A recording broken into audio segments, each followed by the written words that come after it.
Doctor Baba Saheb Ambedkar open university.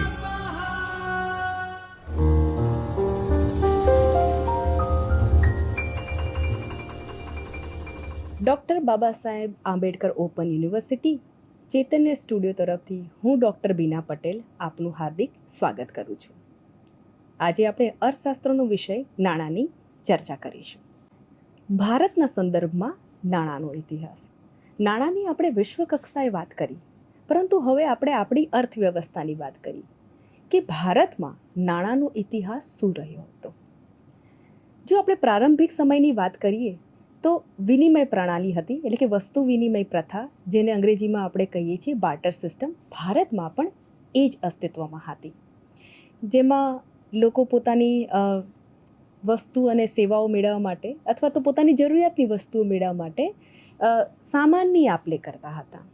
એટલે એ વખતે વિનિમયનું કોઈ પર્ટિક્યુલર માધ્યમ ન હતું, વસ્તુના બદલામાં વ્યક્તિ વસ્તુ આપતું હતું, એટલે એને વસ્તુ વિનિમય પ્રથા કહેવામાં આવે છે. દાખલા તરીકે વ્યક્તિ ઘઉં આપીને સામે દૂધ લેતો, ચોખા આપીને એના બદલામાં જ્વાર લેતો. તો આ પદ્ધતિની ઘણી બધી મુશ્કેલી ઊભી થતી હતી. ઇંગ્લિશમાં આપણે એને કહી શકાય ડબલ કોઇન્સિડન્સ ઓફ વોન્ટ્સ. કારણ કે આમાં પ્રશ્ન ત્યારે ઉદ્ભવતો હતો કે બંને પક્ષની એકબીજાની જો જરૂરિયાત મેળ ખાતી હોવી જોઈએ. કારણ કે મેળ ખાય તો જ વસ્તુ વિનિમય થાય. દાખલા તરીકે મારે ચોખા લેવા છે અને મારી પાસે ઘઉં પડ્યા છે.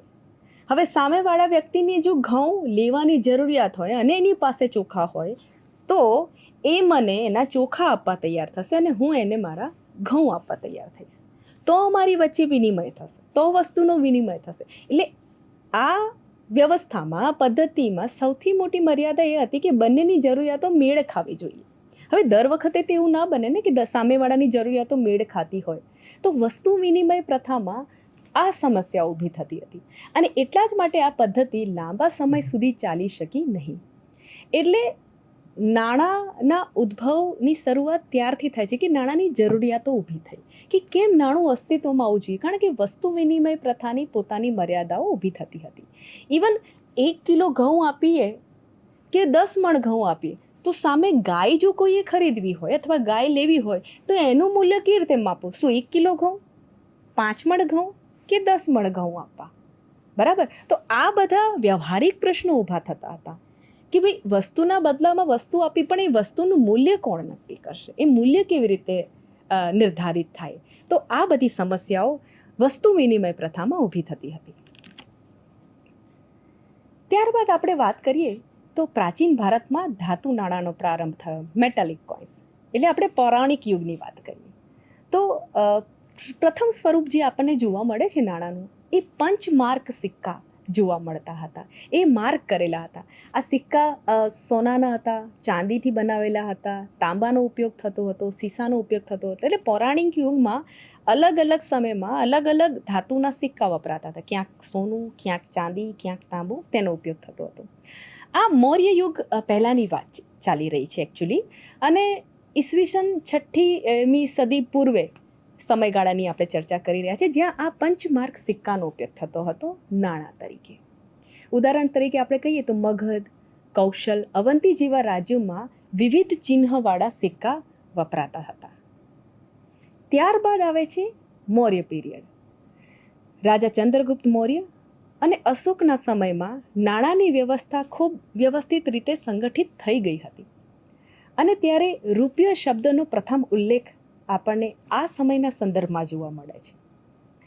ત્યારબાદ ગુપ્ત અને મધ્યકાલીન યુગની આપણે વાત કરીએ. ગુપ્તકાળ, એનો પીરિયડ અગર આપણે જોઈએ તો ઈસવીસન 300થી 600ની આસપાસ સોનાના દિનાર એટલે કે સિક્કા પ્રચલિત થયા. હવે આ સિક્કાઓ બહુ રસપ્રદ હતા, કારણ કે આમાં રાજાઓના ચિહ્ન હતા, એ વખતના જે રાજા હતા એ સમયગાળાના, અને એ રાજાઓના સિક્કા ઉપર એમના ચિત્રો સિક્કા ઉપર અંકિત કરેલા હતા. રાજાઓ જે ચિહ્નોને માનતા હતા, જે ચિહ્ન એમના માટે ખૂબ જ મહત્ત્વના હતા, એ ચિહ્નને પણ સિક્કા ઉપર અંકિત કરવામાં આવતા હતા, એટલે એની છાપ કરવામાં આવતી હતી. એટલે એ સિક્કો આપણે હાથમાં લઈએ તો આપણને ખબર પડે કે અહીં આ રાજાની વાત થાય છે, રાઈટ. તો ગુપ્ત અને મધ્યકાલીન યુગમાં આ પ્રકારના સિક્કાઓનો ઉપયોગ થતો હતો, અને ત્યારબાદ મુસ્લિમ શાસકોના સમયમાં ચાંદીના અને તાંબાના સિક્કા, જેને તંકા અને દમ તરીકે વપરાયા હતા, તો એનો ઉપયોગ થતો હતો. મુઘલ યુગની વાત કરીએ. મુઘલ સમ્રાટ શેરશાહ સૂરી એ 1540માં ચાંદીનો રૂપિયો એટલે કે સિક્કો એમણે ચલણમાં મૂક્યો. અને એવું કહેવાય છે કે આ જે રૂપિયો એટલે કે સિક્કો હતો જે એ 11.5 ગ્રામ ચાંદીનો હતો. એટલે તમે જુઓ, આપણે એનું વજનની વાત કરી હતી કે કેટલા વજનનું છે એના આધારે મૂલ્ય નક્કી થતું. તો સામે આપણને એટલી વસ્તુ મળતી હતી. ત્યારબાદ અકબર, જહાંગીર, શાહજહાં વગેરે જેવા શાસકોના સમયમાં પણ રૂપિયા મુખ્ય ચલણ બન્યા હતા. તો આજનો રૂપિયો જો આપણે કહીએ, એ શબ્દ ખરેખર તો શેરશાહ સૂરીના રૂપિયા શબ્દ પરથી જ આવ્યો છે. એટલે આપણો ઇતિહાસ જોડાયો છે આ બધી વસ્તુ સાથે. ત્યારબાદ આપણે વાત કરીએ બ્રિટિશ શાસનકાળ.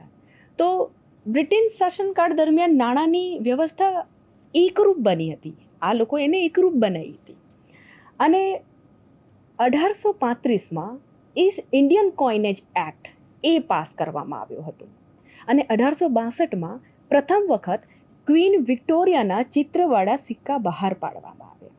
એટલે એમના જે ક્વીન હતા એમની છાપ સિક્કા પર આપણને જોવા મળે. એટલે એ વખતે ચલણમાં એ સિક્કાનો ઉપયોગ થતો હતો. ત્યારબાદ રિઝર્વ બેંક ઓફ ઇન્ડિયાની સ્થાપના એટલે કે આરબીઆઈની સ્થાપના 1935માં થઈ. અને 1938થી નોટો જાહેર થવા લાગી. આરબીઆઈએ આ નોટો છાપવા લાગી, એ જારી કરવા લાગ્યા. ત્યારે આપણું મુખ્ય ચલણનું એકમ શું હતું? ત્યારે 1 રૂપિયો બરાબર, આ એ સમયની એકચ્યુઅલી વાત ચાલી રહી છે, બ્રિટિશ શાસનકાળ દરમિયાન એટલે કે આઝાદી પહેલાંનો સમયગાળો. 1 રૂપિયો બરાબર 16 આના અને એના બરાબર 64 પૈસા ગણવામાં આવતા હતા. આ એનું મૂલ્ય હતું. 1 રૂપિયાની સામે કેટલા આના આવે? 16 આના અને 64 પૈસા મળતા હતા. આ તે સમયના માપદંડની વાત ચાલે છે. ત્યારબાદ સ્વતંત્રતા પછીના સમયગાળાની વાત કરીએ, આફ્ટર ઇન્ડિપેન્ડન્સ. ત્યારે આપણને આઝાદી મળી ગઈ હતી. આપણી વ્યવસ્થા આપણે અનુકૂળ આપણે ધીરે ધીરે ઊભી કરી રહ્યા હતા. તો એ વ્યવસ્થામાં આપણે દશાંશ પ્રણાલીનો સ્વીકાર કર્યો હતો, એટલે કે ડેસિમલ સિસ્ટમ. 1957માં ભારતે દશાંશ પ્રણાલી અપનાવી. હવે નવું માપદંડ આવ્યું, એટલે કે 1 રૂપિયો બરાબર 100 પૈસા થતા હતા. અહીં જૂના આના અને પૈસા એ રદ કરાયા, એટલે ચલણમાંથી એને દૂર કરી નાખવામાં આવ્યા. એટલે 1 રૂપિયો બરાબર 100 પૈસા. ત્યારબાદ આપણે જોઈએ તો રિઝર્વ બેંકની ભૂમિકા ખૂબ જ મહત્ત્વની બની જાય છે. આરબીઆઈએ કાગળની નોટો અને નાણાકીય નીતિનું નિયંત્રણ હાથમાં લીધું કે દેશના વિકાસ માટે નાણાકીય નીતિ એટલે કે પૈસા કેટલા અર્થતંત્રમાં રહેવા જોઈએ, કેવી રીતે એ સર્ક્યુલેશનમાં આવે, કેટલો વ્યાજદર હોવો જોઈએ, નાણાંનો પુરવઠો કેટલો વધવો જોઈએ, આ બધા મુદ્દાઓ નાણાકીય નીતિમાં આવે છે. એટલે એનું આખું નિયંત્રણ આરબીઆઈએ હાથમાં લીધું. આ નોટો પર ગાંધીજીનું ચિત્ર 1966થી મૂકવામાં આવ્યું હતું. 1996થી મૂકવામાં આવ્યું હતું, 1996થી. તો નોટો પર ગાંધીજીનું ચિત્ર આપણે ત્યારથી જોઈએ છીએ. આ નોટોના અલગ અલગ મૂલ્યના નમૂનાઓ બહાર પાડવામાં આવ્યા, જેમ કે 1 રૂપિયો, 2 રૂપિયા, 5 રૂપિયા, 10 રૂપિયા, 20 રૂપિયા, 50, 100, 500, 2000 વગેરે જેવા કાગળની નોટ જેના પર એનું મૂલ્ય લખેલું હોય. તો આવી રીતે નોટો બહાર પાડવામાં આવી અને 1996થી ગાંધીજીનું ચિત્ર નોટ પર મૂકવામાં આવ્યું. ત્યારબાદ આપણે વાત કરીએ આધુનિક યુગ, ડિજિટલ એરા, ડિજિટલ મની. તો 21મી સદીમાં નાણાંનું આખું સ્વરૂપ બદલાઈ જાય છે. આપણે ડિજિટલાઇઝેશનની વાત કરીએ છીએ, આપણે ડિજિટલ ઇકોનોમીની વાત કરીએ છીએ. તો અહીં આપણને એકદમ નાણાંનું નવું સ્વરૂપ જોવા મળે છે. અહીં આપણે કેશલેસ વ્યવહારોની વાત કરીએ છીએ, એટલે કોઈ પણ પ્રકારની ચૂકવણી રોકડમાં નહીં, પરંતુ ઓનલાઈન પેમેન્ટ્સ, જેમાં આપણે યુનિફાઈડ પેમેન્ટ ઇન્ટરફેસ એટલે કે યુપીઆઈ વાપરીએ છીએ. નિફ્ટ બેંક ટ્રાન્સફરની આપણે વાત કરીએ ત્યારે નિફ્ટ, IMPS, નેટ બેન્કિંગનો ઉપયોગ કરીએ છીએ. ક્રેડિટ કાર્ડ, ડેબિટ કાર્ડ્સ જેવી પદ્ધતિઓ આજકાલના જીવનમાં સામાન્ય બની ગઈ છે. તો આ આધુનિક યુગનું નાણું છે જેનો આપણે ઉપયોગ કરીએ છીએ. અને એના માટે સ્માર્ટફોનમાં મોબાઈલ એપ્લિકેશન્સ જેમ કે ભીમ, ફોનપે, ગૂગલ પે વગેરે જેવી એપ્લિકેશન્સ વાપરીએ છીએ ઓનલાઈન મની ટ્રાન્સફર કરવા માટે. ત્યારબાદ ભારતીય નાણાકીય સુધારણા. હવે જ્યારથી આપણને આઝાદી મળી ત્યારથી ઘણા બધા પરિવર્તન આવ્યા. એમાં 2016માં આપણે મોનેટરી રિફોર્મ્સ લાવ્યા. 2016માં આપણે નોટબંધી એટલે કે ડિમોનેટાઇઝેશન લાવ્યા, જેમાં આપણે 500 અને 1000ની નોટ બંધ કરી. એટલે તમે જો સમયાંતરે આપણે નવી નોટો બહાર પાડતા પણ રહ્યા છીએ અને જરૂર લાગે એ પ્રમાણે જૂની નોટો બંધ કરીને નવી નોટો એના વિકલ્પમાં મૂકી રહ્યા છે. તો 2016માં આપણે 500 અને 1000ની નોટ બંધ કરી અને નવી ડિઝાઇનની થોડા નવા કલર્સની આપણે 500 અને 2000ની નોટો બહાર સરકારે આરબીઆઈએ બહાર પાડી. અને જેમાં ખાસ ડિજિટલ પેમેન્ટ્સને પ્રોત્સાહન આપવામાં આવ્યું. ડિજિટલ ચૂકવણી, કેશ વ્યવહારો બને એટલા ઓછા કરવા ઓનલાઈન ટ્રાન્સફર જ ઉપયોગ કરવામાં આવે. ડિજિટલ રૂપીઝનો પ્રોજેક્ટનો પ્રારંભ 2022થી આરબીઆઈ દ્વારા પ્રયોગાત્મક રીતે શરૂ થયો. એક એક્સપેરિમેન્ટ્સના ભાગ રીતે શરૂ થયો કે બધા એનો ઉપયોગ કરે. ડિજિટલ મની, હાથમાં કેશ રાખવાની જરૂર નથી, તમારા ડિજિટલ મની રહે તમારી પાસે. હવે આપણે ભારતીય સંદર્ભમાં નાણાંની વાત કરીએ. કેન્દ્રીય બેંક તરીકે આપણી આરબીઆઈ છે, આપણી main Reserve Bank of India. 1935માં તેની સ્થાપના થઈ. આરબીઆઈનું મુખ્ય કામ છે નોટો જારી કરે છે, આપણા દેશની બેન્કિંગ સિસ્ટમનું એ નિયમન કરે છે, તેના પર અંકુશ રાખે છે, તેના પર દેખરેખ કરે છે, દેશનું નાણાકીય સ્થિરતા જળવાઈ રહે તે અંગેનું કામ જુએ છે. તો ભારતનું સત્તાવાર ચલણ આરબીઆઈ દ્વારા રૂપિયા તરીકે આપણે જોઈએ છીએ, રૂપિયો રાખવામાં આવ્યો છે. આરબીઆઈ એ એકમાત્ર છે જે દેશની નાણાકીય નીતિ અને ચલણ છાપવાની સંસ્થા છે કે આપણી કરન્સી માર્કેટમાં નોટો છાપવાનું કામ. ભારતમાં હાલ પ્લાસ્ટિકની નોટો, સિક્કા, ડિજિટલ પેમેન્ટ્સ વગેરે જેવી પદ્ધતિઓનો વ્યાપ વધી રહ્યો છે. ખૂબ જ બહોળા પ્રમાણમાં આજે આપણે જોઈએ આજના સમયમાં તેનો મેક્સિમમ ઉપયોગ થઈ રહ્યો છે અને આરબીઆઈ એને પ્રમોટ કરી રહ્યું છે કે જેનાથી દરેક વ્યક્તિ આ તમામ પ્રકારના આધુનિક મોડનો ઉપયોગ કરે. ડિજિટલ ઇન્ડિયા અભિયાન પછી યુપીઆઈ દ્વારા તો આપણે કેશલેસ તરફ જ જઈ રહ્યા છીએ. આ એક આખું એક્સપેરિમેન્ટ કરવામાં આવ્યું અને જે ઘણા ખરા અંશે બધા માટે બહુ જ ઉપયોગી બન્યું છે. અને ઓફકોર્સ વિકસિત અર્થવ્યવસ્થા તરફ જવા માટે આપણે આધુનિક સાધનોનો ઉપયોગ કરવો ખૂબ જ આવશ્યક છે. જેમ આપણે વાત કરીએ એમ credit card, debit card, PhonePe, Google pay વગેરે જેવા એપ્લિકેશન્સ ઉપયોગ કરીએ છીએ વર્તમાન સમયમાં આપણે નાણાંના ટ્રાન્સફર માટે. હવે આપણે વાત કરીએ રિઝર્વ બેંક ઓફ ઇન્ડિયાની નાણાકીય નીતિ. જ્યારે નાણાકીય નીતિની વાત કરીએ ત્યારે આરબીઆઈ આવે છે, કારણ કે આરબીઆઈ નાણાકીય નીતિનું નિયમન કરે છે, એનું ગઠન કરે છે. તો નાણાકીય નીતિ એટલે શું? બહુ સરળ ભાષામાં જો આપણે સમજવું હોય તો અર્થવ્યવસ્થામાં નાણાંની ઉપલબ્ધતા, બીજા શબ્દોમાં કહીએ તો નાણાંનો પુરવઠો કેટલો હોવો જોઈએ એ જોવાનું કામ, એનું નિયમનનું કામ, એના અંકુશનું કામ, એ દેખરેખનું કામ આરબીઆઈના હેઠળ છે. એટલે એનો સમગ્ર નિયંત્રણ, પૂરો કંટ્રોલ આરબીઆઈને હસ્તક છે. આ ઉપરાંત વ્યાજ દર કેટલો રાખવો એનું પણ નિયંત્રણ આરબીઆઈ દ્વારા થાય છે. એટલે તમે જુઓ, નાણાં અંગેની જે નીતિ છે એ આખી આરબીઆઈ નક્કી કરે છે. હવે નાણાકીય નીતિ શું છે આપણે એનો થોડોક એક આઈડિયા મેળવીએ કે ભાઈ આ નાણાકીય નીતિ શું છે. કારણ કે પૈસાની વાત થશે અને જ્યારે ભારતની વાત થશે અને નાણાકીય નીતિનો આપણને થોડો પણ ઓવરઓલ આઈડિયા હોય તો આપણે સમજી શકીએ કે ભાઈ દેશમાં નાણાંના પુરવઠાની શું સ્થિતિ છે અને વ્યાજ દર શું ચાલે છે. તો નાણાકીય નીતિના મુખ્ય લક્ષણોની વાત કરીએ આપણે.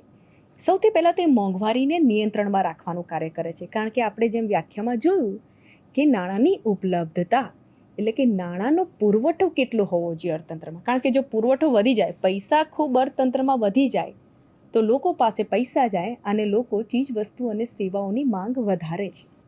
જેવી માંગ વધે ટૂંકા સમયમાં પુરવઠો ન વધે ચીજ વસ્તુઓ અને સેવાઓનો, એટલે શું થાય? ભાવ વધારો થાય. તો આરબીઆઈ એક ઝટકે નાણાંનો પુરવઠો ના વધારે. એટલે આ નાણાકીય નીતિના અંગ સ્વરૂપ બની જાય. એટલે નાણાંનો પુરવઠો અર્થતંત્રમાં એવી રીતે પ્રાપ્ત થાય કે જેનાથી મોંઘવારી નિયંત્રણમાં રહે. એકદમ મોંઘવારી વધવી ના જોઈએ. તો સૌથી પહેલું કામ મોંઘવારીને નિયંત્રણમાં રાખવાનું. બીજી વસ્તુ, રૂપિયાનું મૂલ્ય સ્થિર રાખવું. રૂપિયાનું મૂલ્ય જળવાઈ જવું જોઈએ. એકદમ વધે નહીં ને એકદમ ઘટવું પણ ના જોઈએ. એ ડિવેલ્યુએટ પણ ના થવો જોઈએ. એટલે એનું મૂલ્ય સ્થિર રાખવાનું કામ પણ નાણાકીય નીતિના ભાગ સ્વરૂપ છે. આ ઉપરાંત દેશની આર્થિક વૃદ્ધિ માટે પૂરતા નાણાં રાખવા, દેશના વૃદ્ધિ વધારવા માટે આરબીઆઈએ નાણું પૂરતા પ્રમાણમાં નાખવું, રાઈટ. ત્યારબાદ બેન્કિંગ સિસ્ટમમાં સ્થિરતા લાવી, કારણ કે લોકોનો બેન્કિંગ વ્યવસ્થા પર વિશ્વાસ છે, આરબીઆઈ પર વિશ્વાસ છે. આરબીઆઈ જે નોટો સર્ક્યુલેશનમાં લાવે છે તેના પર લોકોનો વિશ્વાસ છે, સ્વસ્વીકૃત મની છે, બધા એને સ્વીકાર કરેલું છે. તો બેન્કિંગ સિસ્ટમમાં પણ એક સ્થિરતા લાવી કે જેનાથી લોકો પોતાની બચતો બેંકને આપે અને બેંક એ બચતની બહાર ધિરાણ કરે. એટલે લોકો પોતાની બેંક શું કામ કરે છે? લોકોની થાપણો સ્વીકારે અને ધિરાણ કરે. તો એક બેન્કિંગ વ્યવસ્થા પણ વ્યવસ્થિત રીતે ચાલે, એ કામ પણ નાણાકીય નીતિમાં આવે. હવે નાણાકીય નીતિ એટલે કે મોનેટરી પોલિસીના કયા મુખ્ય ટૂલ્સ છે, કયા કયા સાધન છે? તો સૌથી પહેલાં એમાં આવે રેપો રેટ. રેપો રેટ એટલે શું? તો કે બેન્કો આરબીઆઈ પાસે જેટલા વ્યાજે લોન લે છે તે દરને આપણે રેપો રેટ કહે છે. સામાન્ય રીતે રેપો રેટ વધે તો લોન મોંઘી પડે અને મોંઘવારી ઘટે છે. જેવી લોન મોંઘી થવા લાગે તો મોંઘવારી ધીરે ધીરે ઘટે છે. અને એનાથી ઊંધું, જો રેપો રેટ ઘટે એટલે નાણાકીય નીતિના ભાગરૂપે જો રેપો રેટ ઘટાડવામાં આવે તો લોન સસ્તી થાય છે અને ધીરે ધીરે આર્થિક પ્રવૃત્તિઓનો પ્રવાહ વધે છે. એટલે રેપો રેટ પર આધાર છે કે મોંઘવારી ઘટાડવી અને આર્થિક પ્રવાહ કેટલો વધારવો, એ રેપો રેટના વધઘટ સાથે જોડાયેલા છે. ત્યારબાદ આપણે વાત કરીએ રિવર્સ રેપો રેટ. બેન્કો આરબીઆઈ પાસે રૂપિયા જમા કરાવે ત્યારે મળતા વ્યાજનો દર એ રિવર્સ રેપો રેટ છે. તો આરબીઆઈ સિસ્ટમમાંથી વધારાનું નાણાં ખેંચવા માટે રિવર્સ રેપો રેટ વપરાય છે, એ ત્યારે એનો ઉપયોગ કરે છે. ત્રીજું છે CRR, કેશ રિઝર્વ રેશિયો. બેન્કોને તેમના કુલ જમામાંથી કેટલી રકમ આરબીઆઈ પાસે રોકડ તરીકે રાખવી, આ એનું એક માપદંડ છે. તો કેશ રિઝર્વ રેશિયો વધે તો બજારમાં નાણાં ઓછા થાય છે અને કેશ રિઝર્વ રેશિયો ઘટે તો માર્કેટમાં નાણાં વધે છે. એવી જ રીતે ચોથું માપદંડ SLR, જેને કહીએ છીએ સ્ટેટ્યુટરી લિક્વિડિટી રેશિયો. બેન્કોને પોતાની પાસે સોનું, સરકારની સિક્યોરિટી અથવા રોકડ તરીકે રાખવાની ફરજના ભાગરૂપે આ ઊભું કરવામાં આવ્યું છે. એટલે SLRમાં કેટલું સોનું અને સિક્યોરિટી બેન્કો રાખશે એનો માપદંડ પણ આરબીઆઈની નાણાકીય નીતિના ભાગ સ્વરૂપે લેવામાં આવે છે. ત્યારબાદ આવે છે ઓપન માર્કેટ ઓપરેશન, એટલે કે ખુલ્લા બજારમાં જામીનગીરીઓનું ખરીદ વેચાણ. આરબીઆઈ સરકારની આ સિક્યોરિટીઝ એટલે કે જામીનગીરીઓને ખરીદે છે અથવા તો વેચે છે. જ્યારે આ જામીનગીરીઓ ખરીદે છે ત્યારે બજારમાં સામાન્ય રીતે નાણાં વધે, કારણ કે જેવું આરબીઆઈ ખરીદે એટલે સિક્યોરિટી એમની પાસે આવે, આ જામીનગીરીઓ, અને બજારમાં પૈસા જાય. એનું ઊંધું, જ્યારે એ બજારમાં વેચે ત્યારે લોકો પાસે સિક્યોરિટી જાય અને એ નાણાં લોકોના આરબીઆઈ પાસે આવે છે. તો આને કહેવાય છે ઓપન માર્કેટ ઓપરેશન્સ. હવે આ જે મોનેટરી પોલિસી છે એટલે કે નાણાકીય નીતિ જે છે એની કમિટી હોય છે જે રેપો રેટ નક્કી કરે છે. 6 સભ્યોની કમિટી છે અને દર 2 મહિનાની બેઠક એ લોકો જોવે છે. બેઠકો કરીને અર્થતંત્રમાં શું ચાલી રહ્યું છે અને નાણાકીય નીતિમાં કયા બદલાવ લાવવા, કયા કયા પ્રકારના પગલાં લેવા, તેનું એ લોકો એક આખું મૂલ્યાંકન કરીને એ અંગેના નિર્ણયો લે છે. Thank you.